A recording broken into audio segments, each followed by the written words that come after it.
Southwest Florida's news source. This is Fox 4 News at 6. After years of slashing budgets and trying to get the most out of your tax dollars, the Lee County Sheriff says he's at the end of his rope. Today at a budget workshop with Lee County commissioners, something shifted. Two commissioners are now open to the idea of raising the millage or taxes to keep up with the demands of public safety. 4 in Your Corner's Warren Wright has more on this new attitude and who supports it. That's right. When asked about a tax hike, Sheriff Mike Scott says it shouldn't be ruled out as long as it's explained to the public why it's needed. It's number crunching time as Sheriff Mike Scott and the Lee County Commissioners pour over the budget.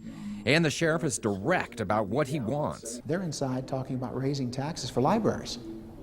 So, I mean, as I mentioned there publicly, if we're going to discuss that publicly about libraries, then why not discuss it for law enforcement? Even with a countywide $30 million deficit, the sheriff is asking for a $5 million increase. After 4 consecutive years of cutting and shrinking budgets, the sheriff has reason for hope.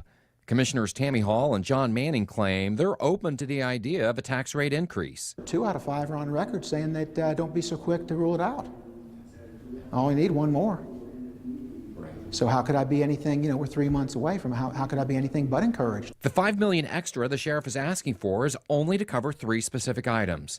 The Sheriff's Department has to cover $2.4 million in unfunded mandates for a retirement account, a 3% raise for deputies who haven't had one in several years, and $900,000 for maintaining equipment. We're talking about a budget that would be $18 million less than it was 6 years ago. And compared to sheriff's departments in Collier and Charlotte counties, deputies in Lee County make an average $5,000 less per year. Making his case before the commission, the sheriff feels he has no choice but to ask for more money. That public safety is the very first order of business in any unit of government. Okay, so the county commissioners will vote on the sheriff's budget in September. In the meantime, the sheriff says he'll be looking for a 3rd vote for his commission to get his increase. Warren Wright, Fox 4, in your corner. What do you think? Would you be willing to pay an increase in taxes if it meant the sheriff was going to get a larger budget? Send us your thoughts by emailing us at news@fox4now.com or call our Viewers Voice hotline. That's 239-206-FOX4.